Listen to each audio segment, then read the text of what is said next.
আসসালামু আলাইকুম, স্বাগত জানাচ্ছি আরটিভির সকালের সংবাদে। আপনাদের সাথে আছি আমি ফারজানা তানি। সেবার মান না বাড়িয়ে ভাড়া বাড়ানোতে ক্ষোভ জানিয়েছেন রেল যাত্রীরা। টিকিট কালোবাজারি রোধ ও রেলের নানা অনিয়ম দূর করার কথা বলছেন তারা। যোগাযোগ বিশেষজ্ঞ ডক্টর হাদিউজ্জামান জানিয়েছেন, ভাড়া বাড়িয়ে রেল লাভবান হয়েছে, বিশ্বে এমন নজির নেই। এদিকে রেলের ভাড়া বাড়লেও যাত্রীদের উপর তেমন কোনো প্রভাব পড়বে না বলে জানান রেলের মহাপরিচালক। আলাউদ্দিন আলীর ক্যামেরায় আশিকুল আলম জানাচ্ছেন বিস্তারিত। বেড়েছে রেলের ভাড়া। যাত্রীবাহী ট্রেনের রেয়াত সুবিধা প্রত্যাহারে আন্তনগর, মেইল, লোকাল ও কমিউটার সব ধরনের ট্রেনেই যাত্রীদের গুনতে হচ্ছে অতিরিক্ত টাকা। 100 কিলোমিটার পর্যন্ত ভ্রমণের ভাড়া অপরিবর্তিত থাকলেও 101 থেকে 250 কিলোমিটার পর্যন্ত 20%, 251 থেকে 400 কিলোমিটার পর্যন্ত 25% ও 401 কিলোমিটারের বেশি দূরত্বে ভাড়া বেড়েছে 30%। এরই মধ্যে বাড়তি ভাড়ায় টিকিট কিনছেন যাত্রীরা। সবসময় রেলওয়ে হয়রানির শিকার হতে হয়। দুর্মূল্যের বাজারে হঠাৎ করে ট্রেনে রেলওয়ের ভাড়া বাড়ানো, এটা কোনোভাবেই আমি অ্যাকসেপ্ট করি না। একটা টিকিট করলো 700-800 টাকা দিয়া, এসি টিকিট করে বসলো, এসির ওইটাও বসার মতো শান্তির মতো বসতে পারে না। সাধারণ মানুষের তো দেয়ালে বেড টিকে গেছে, বিভিন্ন দিক থেকে দ্রব্য সামগ্রীর দাম বেশি, ভাড়া যেন না বাড়া। গরমের অস্থিরতা যদি ভাড়ার অস্থিরতায় পরিণত হয় তাহলে এটা অনেকটাই প্রবলেম। ভাড়া বাড়ানো মানে একটা বাড়তি একটা জাস্ট চাপ হচ্ছে সবার, জনগণের মধ্যে চলে আসা, যারা যাত্রী তাদের মধ্যেও চলে আসা। তো আমি এটা একদমই সমর্থন করব না। রেলের মহাপরিচালক সর্দার শাহাদাত আলী বলছেন, রেয়াতি সুবিধা প্রত্যাহারে যাত্রীরা খুব বেশি ক্ষতিগ্রস্ত হবেন না। রেলের আয় ব্যয়ের সমতা না আসলেও কিছুটা ভারসাম্যতা তৈরি করতে এমন ব্যবস্থা নিয়েছে রেলওয়ে। সাধারণ মানুষ নর্মালি শহরতলি এলাকায় এক স্টেশন থেকে 2 স্টেশন চলাচল করে, তাদের জন্য এটা তাদের উপরে কোনো এফেক্ট পড়বে না, এবং দূরবর্তী জায়গায় যারা যাবে তাদের জন্য। এবং এটা কিন্তু হার কিন্তু খুব বেশিও না, সব জায়গায় আমাদের ব্যয় বৃদ্ধি হয়েছে। 2016 থেকে 2023 7 বছরে আমাদের কিন্তু কোনো ভাড়া বৃদ্ধি হয়নি।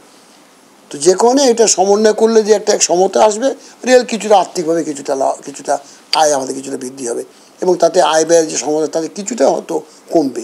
অন্যদিকে যোগাযোগ বিশেষজ্ঞ ডক্টর হাদিউজ্জামান বলছেন, রেলকে ব্যক্তিগত প্রতিষ্ঠানে রূপ দিচ্ছেন নীতি নির্ধারকরা। অনিয়ম দুর্নীতি না কমিয়ে যাত্রীদের পকেট কাটার এমন সংস্কৃতি বন্ধ হওয়া উচিত। 20 থেকে 30% ভাড়া বৃদ্ধি, এটা যাত্রী পকেট থেকে একটা ব্যাপক পরিমাণে টাকা কিন্তু বের হয়ে যাবে। পৃথিবীর কোনো দেশ আসলে শুধুমাত্র ভাড়ার উপর নির্ভরশীল থেকে লাভজনক প্রতিষ্ঠান হতে পারেনি।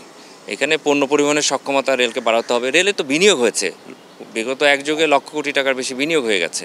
তো বিনিয়োগের একটা পরিকল্পনা আছে রেলের, কিন্তু আসলে আয়ের যে একটা পরিকল্পনা থাকার দরকার, আয়ের উৎসগুলো কি, কোথা থেকে আয় হবে, সেই পরিকল্পনা আসলে রেলের নাই। যাত্রী সেবা বাড়াতে উন্নত কোচ ব্যবস্থাপনা, রেলের জনবল সংকট দূর করা, অতি ক্ষতিগ্রস্ত রেললাইন মেরামত, বাস্তবসম্মত সুনির্দিষ্ট পরিকল্পনা বাস্তবায়নে রেলওয়েকে আরও তৎপর হওয়ার কথাও বলেন তিনি। আশিকুল আলম, আরটিভি, ঢাকা। দেশ ও জনগণের উন্নয়নে কাজ করার পাশাপাশি জাতির জনক বঙ্গবন্ধু শেখ মুজিবুর রহমানের আদর্শ ছড়িয়ে দিতে আওয়ামী লীগের নেতাকর্মীদের প্রতি আহ্বান জানিয়েছেন প্রধানমন্ত্রী শেখ হাসিনা। শুক্রবার থাইল্যান্ডে আওয়ামী লীগের একটি প্রতিনিধি দল সৌজন্য সাক্ষাৎ করতে গেলে এই আহ্বান জানান প্রধানমন্ত্রী। সাক্ষাৎ শেষে এই বিষয়ে সাংবাদিকদের ব্রিফ করেন প্রধানমন্ত্রীর স্পিচ রাইটার মোহাম্মদ নজরুল ইসলাম। 15 বছরে দেশের উল্লেখযোগ্য অগ্রগতি ও উন্নয়নের কথা উল্লেখ করে প্রধানমন্ত্রী বলেন, দীর্ঘদিন ধরে নিরবিচ্ছিন্নভাবে ক্ষমতায় থাকায় এই অগ্রগতি অর্জন করা সম্ভব হয়েছে। এ সময় থাইল্যান্ডে নাগরিকত্ব পাওয়া বাংলাদেশিদের দ্বৈত নাগরিকত্ব বজায় রাখার বিষয়ে থাই সরকারের সঙ্গে আলাপ হবে বলে জানান প্রধানমন্ত্রী শেখ হাসিনা।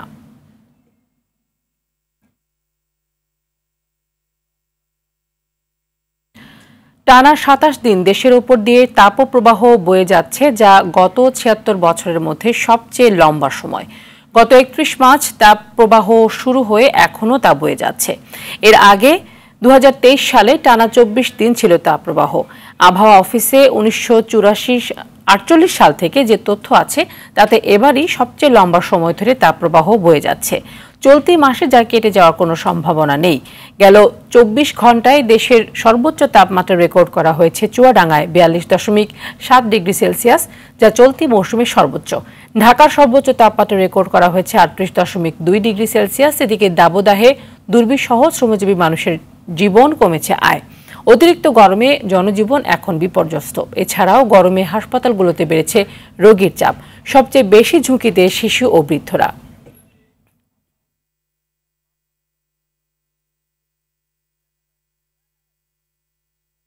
দর্শক, ঢাকা শিশু হাসপাতালে রয়েছেন সহকর্মী দীপ্ত চন্দ্র পাল। সেখানকার অবস্থা জানাতে তিনি সরাসরি যোগ দিচ্ছেন আমাদের সাথে। দীপ্ত, দাবদাহে আসলে কি ধরনের রোগবালাই বেশি হচ্ছে এবং হাসপাতালে রোগীর চাপ কেমন, এবং এই যে রোগবালাইগুলো নিয়ে রোগীরা আসছেন এগুলো যাতে না হয় সেই জন্য কি ধরনের পরামর্শ দিচ্ছেন ডাক্তাররা? তানে, আপনি জানেন যে এই যে এপ্রিল মাস জুড়েই কিন্তু তীব্র তাপদাহ চলছে। আজকে কিন্তু প্রায় 27 দিন ধরে চলছে এবং প্রতিদিনের রেকর্ড কিন্তু ভাঙছে। আপনাকে যদি একটু বলি, গত 24 ঘন্টায় কিন্তু চুয়াডাঙ্গায় 42.7 ডিগ্রি সেলসিয়াসের তাপমাত্রা ছিল, রেকর্ড করা হয়েছিল এবং এটি কিন্তু সর্বোচ্চ। এবং আমি যদি একটু জানিয়ে রাখি, এই যে তাপমাত্রা এটি কিন্তু এই গত 76 বছরে মানে দীর্ঘ সময় ধরে যে তাপপ্রবাহ 27 দিন, এটি কিন্তু 76 বছর পরে দেশে রেকর্ড করা হয়েছে। এবং গত বছর কিন্তু টানা 23 দিন এই তাপদাহ ছিল, এবছর কিন্তু টানা 27 দিন। এবং আমি এই যে তাপদাহে সবচেয়ে কিন্তু বিপাকে কিন্তু শিশু এবং বৃদ্ধরা এবং খেটে খাওয়া মানুষ।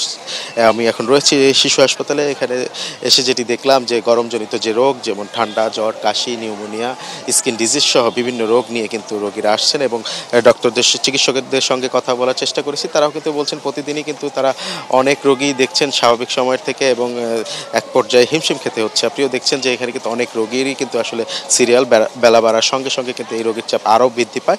এবং আমরা চিকিৎসকদের সঙ্গে কথা বলেছি, তারা যেটি জানিয়েছেন, এই যে গরমের তীব্র তাপদাহ, এই গরম থেকে যে রোগগুলো সৃষ্টি হচ্ছে, এইগুলো থেকে বাঁচতে একমাত্র করণীয় হলো বেশি পরিমাণ তরল জাতীয় খাদ্য খেতে হবে এবং যথাসময় শীতল জায়গায় থাকা যায় সেই ব্যবস্থাটি আসলে করতে হবে। এবং শিশুদের ক্ষেত্রে বারবার গোসলের পাশাপাশি বারবার যতবারই ঘামবে গা মোছানোর কথাও বলছেন এবং পাশাপাশি যে তরল খাবার সেটি দিতে হবে এবং প্রচুর পরিমাণে বিশুদ্ধ পানি পান করতে হবে। অনেকেই কিন্তু এই পানি পান করার জন্য রাস্তাঘাটের বিভিন্ন শরবত খেয়ে থাকে, তাতে কিন্তু আরও বিপত্তি বাড়তে পারে বলে জানিয়েছেন চিকিৎসকরা। এতে করে কিন্তু টাইফয়েড এবং ডায়রিয়ার মতো রোগ হতে পারে। তো সবসময় বিশুদ্ধ পানি, সুতি কাপড় পরিধান করতে হবে এবং বারবার ঘেমে গেলে তখন কিন্তু গা মুছিয়ে দিতে হবে, এমনটি কিন্তু জানিয়েছেন চিকিৎসকরা। এবং আমরা এখন রয়েছি শিশু হাসপাতালে। এখানে দেখছি রোগীদের চাপ বাড়ছে এবং বিভিন্ন গরমজনিত যে রোগগুলো নিয়ে কিন্তু মানুষ আসছেন। এবং আমরা বিশেষজ্ঞদের সঙ্গেও কথা বলেছি, তারা কিন্তু জানিয়েছেন এই যে জলাশয় ভরাট করে অবকাঠামো এবং এই গাছপালা কাটার ফলে কিন্তু এই যে তাপদাহ এইগুলো কিন্তু বাড়ছে, এমনটি কিন্তু জানিয়েছেন বিশেষজ্ঞ চিকিৎসকরা। তো তা নিয়ে এই ছিল ঢাকা শিশু হাসপাতাল থেকে তাপদাহের সবশেষ তথ্য। তানি, ধন্যবাদ আপনাকে। এদিকে চুয়াডাঙ্গায় অতি তীব্র তাপদাহে বিপর্যস্ত হয়ে পড়েছে জনজীবন। ভ্যাপসা গরমে অস্বস্তি বেড়েছে কয়েক গুণ। গতকাল দেশের সর্বোচ্চ তাপমাত্রা রেকর্ড করা হয়েছে চুয়াডাঙ্গায় 42.7 ডিগ্রি সেলসিয়াস। এটা মৌসুমের সর্বোচ্চ তাপমাত্রা বলে জানিয়েছে স্থানীয় আবহাওয়া অফিস। তীব্র থেকে অতি তীব্র আকার ধারণ করছে তাপপ্রবাহ। হাসপাতালে বাড়ছে গরমজনিত রোগীর সংখ্যা। পানির স্তর নিচে নেমে যাওয়ায় ব্যাহত হচ্ছে সেচ কার্যক্রম, নষ্ট হচ্ছে ধান, আম, লিচু ও কলা সহ মাঠের অন্যান্য ফসল। এদিকে পুরো এপ্রিল মাস জুড়ে এমন পরিস্থিতি অব্যাহত থাকতে পারে বলে জানিয়েছে স্থানীয় আবহাওয়া অফিস।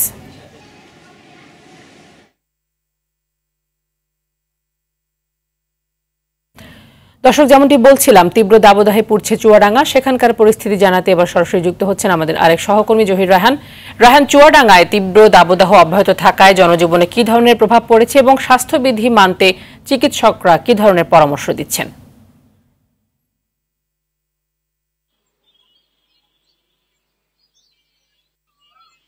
হ্যাঁ, তা নিয়ে আপনি সংবাদে যেমনটি বলছিলেন, আসলে যে তাপদাহ, যে চলমান তাপদাহ, এটা একটানা চলমান থাকায় আসলে যে সাধারণ যে মানুষ আছে তাদের ভিতরে একটা অস্বস্তি দেখা দিয়েছে। বিশেষ করে যারা খেটে খাওয়া শ্রমজীবী মানুষ আছেন তারা সবচেয়ে বেশি বিপাকে পড়ছেন। তারা কাজে বেরিয়েও কিন্তু কাজ করতে পারছেন না। একটু কাজ করার পরে কিন্তু তাদের বারবার বিশ্রাম নিতে হচ্ছে গাছের ছায়ায় এবং সেখানেও স্বস্তি নেই। সেখানে পানি পান করছেন, তারা পর্যাপ্ত পানি পান করছেন বলে তারা জানিয়েছেন, কিন্তু গরমের কারণে কিন্তু তারা কিন্তু পাচ্ছেন না। আমরা দেখেছি যে মূলত দুপুরের পর কিন্তু সাধারণ আবহাওয়া, দুপুরের পর কিন্তু একটু গরম অনুভূত হয়, কিন্তু আমাদের এখানে সকাল 7টার পরে থেকেই কিন্তু এই চুয়াডাঙ্গা জেলার যে জনপদ সেটা কিন্তু উত্তপ্ত হতে থাকে। এখন দুপুর 12টা নাগাদ কিন্তু বাইরের চলাচলের অনুপযোগী হয়ে পড়েছে আমাদের চুয়াডাঙ্গা। আমরা দেখেছি যে অতি প্রয়োজন ছাড়া কিন্তু মানুষ বাইরে বের হচ্ছে না, একেবারে রাস্তাঘাট ফাঁকা মতো লাগছে। বিশেষ করে দুপুরের সময় তো হাট বাজার বা বিভিন্ন যে গুরুত্বপূর্ণ স্থানগুলোতে আছে, স্থানগুলো আছে সেখানে কিন্তু মানুষজনের সমাগম কম। আর এতে আমরা দেখেছি চুয়াডাঙ্গা সদর হাসপাতাল সহ উপজেলা স্বাস্থ্য কমপ্লেক্সগুলোতে আজ কিন্তু রোগীর সংখ্যা বেড়েই চলেছে, বিশেষ করে শিশু ও বয়স্কদের সংখ্যাই বেশি। এর মধ্যে কিন্তু ডায়রিয়া রোগের যে প্রাদুর্ভাব, সেই প্রাদুর্ভাবটা আমরা বেশি দেখতে পাচ্ছি চুয়াডাঙ্গায়। এক্ষেত্রে চিকিৎসকরা ঘন তরল যে খাবার সেগুলো খাওয়ার পরামর্শ দিচ্ছেন, আর বেশি বেশি বিশুদ্ধ পানি পান করতে বলছেন, সাথে স্যালাইন পানিও পান করতে বলছেন। আর যারা ফুটপাতের যে অস্বাস্থ্যকর পানীয় আছে সে পান করছে, তাদেরকে এটা বারবার পান করতে বারণ করছেন চিকিৎসকরা। এক্ষেত্রে কিন্তু তাদের গরমে অসুস্থ হওয়ার সম্ভাবনায় বেশি বলছেন চিকিৎসকরা। তো এই ছিল চুয়াডাঙ্গা থেকে আমার কাছে সর্বশেষ স্থান। জি, ধন্যবাদ আপনাকে।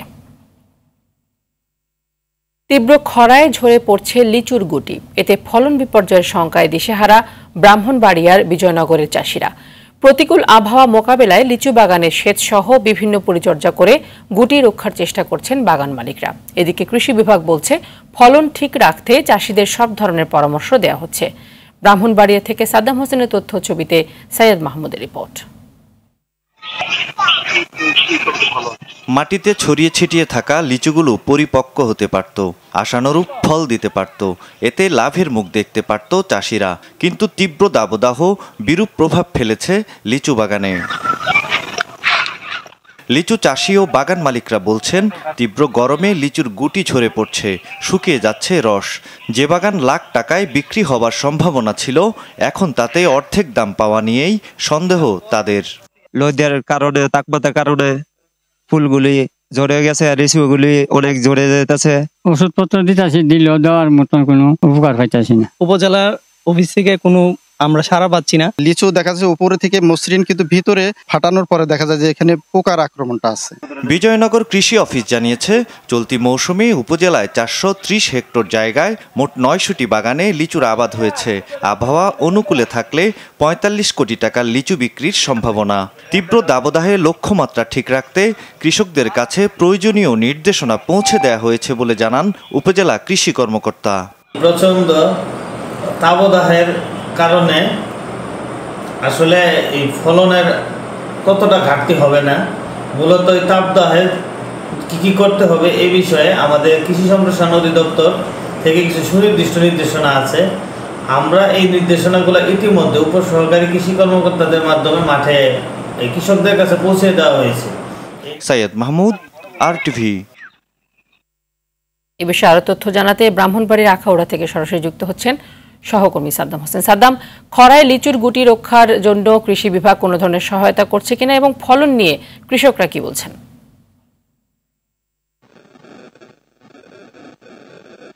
তানি, আপনাকে ধন্যবাদ। আপনি জানেন যে তীব্র তাপদাহে কিন্তু সারা দেশ পড়ছে, বিশেষ করে সংখ্যায় রয়েছেন ফল, মানে এই সম্প্রতি সময়ের সিজনাল যে ফল রয়েছে আম, লিচু চাষিরা।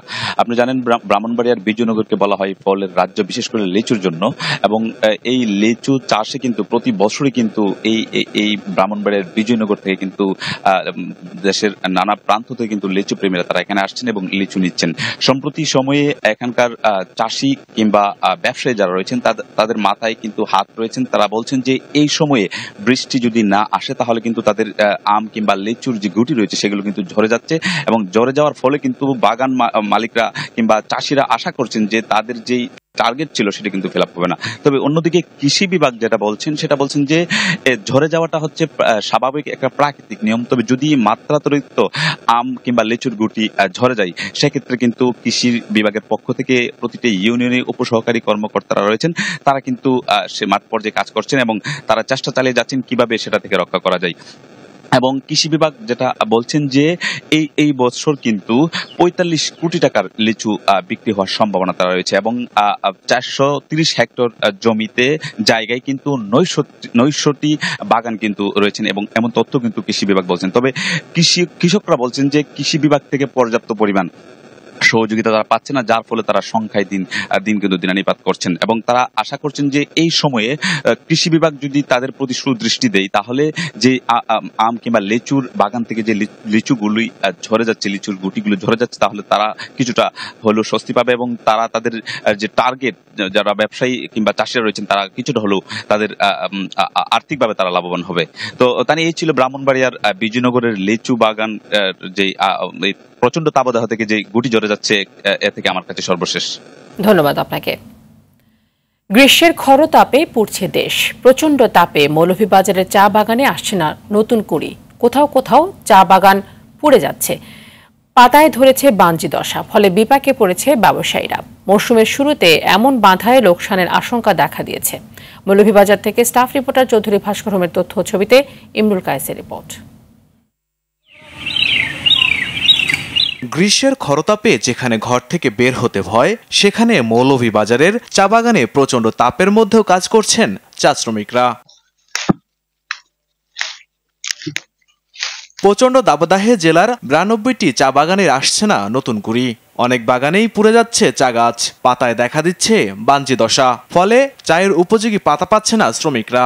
একসময় যেখানে 24 কেজি পাতা তুলতে পারতেন শ্রমিকরা, এখন রোদে পুড়ে শরীরের ঘাম ঝরিয়েও পান 10 থেকে 15 কেজি। রোদের মধ্যে না তুললে তো হয় না, এখন তো যদি পাতা নাই উঠাইমু তো কি করে চলবো আমরা। চা পাতার জন্য 20 থেকে 25 ডিগ্রি সেলসিয়াস তাপমাত্রা উত্তম হলেও 29 ডিগ্রি সেলসিয়াস তাপমাত্রা পর্যন্ত চা গাছ তাপ সহ্য করতে পারে। তবে বর্তমানে ঊর্ধ্বমুখী তাপমাত্রায় ক্ষতির মুখে চা শিল্প। সেকশনগুলো খরায় কাতর হয়েছে, গাছের পাতা খুবই সীমিত। আমরা বলছি যে মানে 2 রোয়ের মাঝখানে অথবা 4 গাছের মাঝখানে মাটি ফর্কিং করে সেখানে পচা গোবর এবং সামান্য পরিমাণ টিএসপি দিয়ে আবার সেটাকে মিলায়ে দিতে হবে। এদিকে চায়ের স্বাভাবিক বৃদ্ধি ফেরাতে ইরিগেশনের পাশাপাশি পচা গোবর ও টিএসপি মাটির সঙ্গে মেশানোর পরামর্শ চা বিজ্ঞানীদের।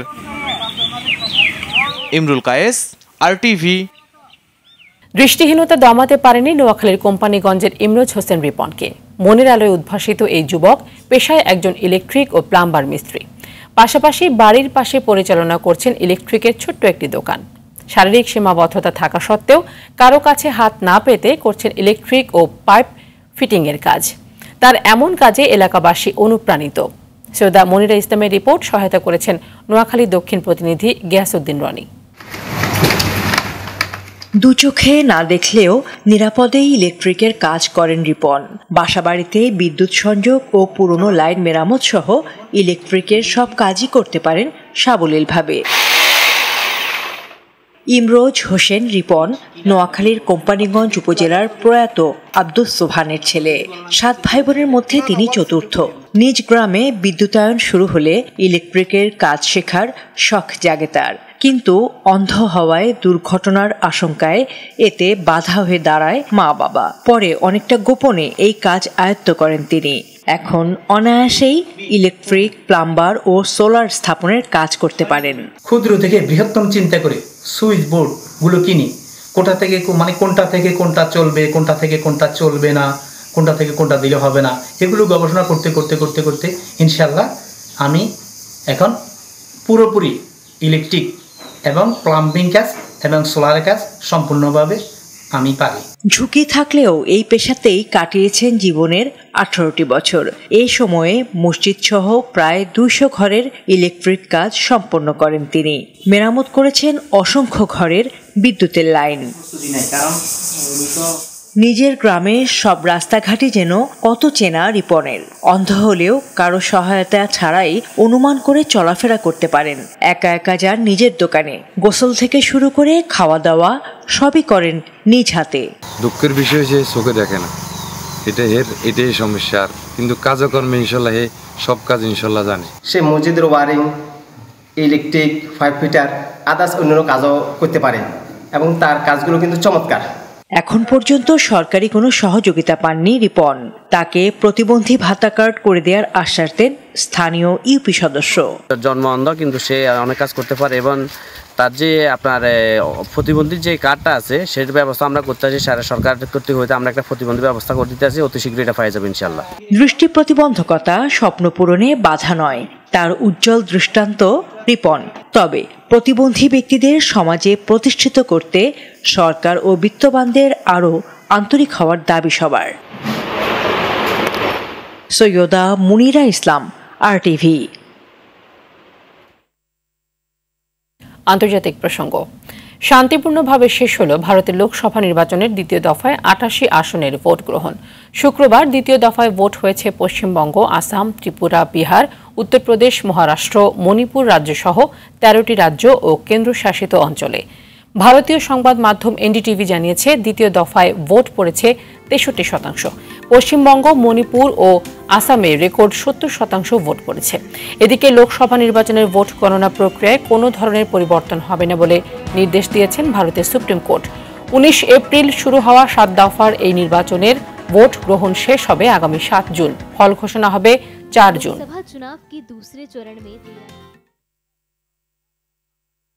ইউক্রেনকে সহায়তা পাঠানো পশ্চিম বিশ্বের সামরিক অস্ত্র ও সরঞ্জাম বহনকারী ট্রেন জব্দ করেছে রাশিয়া। রাশিয়ার দখলকৃত ইউক্রেনের দোনেস্ক শহরে এই ঘটনা ঘটে। শুক্রবার দেশটির প্রতিরক্ষা মন্ত্রণালয়ের বরাতে সংবাদ মাধ্যম RT এই তথ্য নিশ্চিত করে। এছাড়া গেল 24 ঘণ্টায় যুক্তরাষ্ট্রের তৈরি 5টি কামান জব্দ করে ধ্বংস করেছে রাশিয়ার সেনাবাহিনী। এদিকে পশ্চিমা বিশ্বের অস্ত্র সরবরাহ মস্কোকে তার সামরিক লক্ষ্য থেকে বিরত রাখতে পারবে না বলে হুঁশিয়ারি দিয়েছে দেশটি। অপরদিকে ইউক্রেনকে দেয়া প্রতিশ্রুতি রক্ষায় ন্যাটো ব্যর্থ হয়েছে বলে মন্তব্য করেছে সংস্থাটির মহাসচিব জেন্স স্টলটেনবার্গ।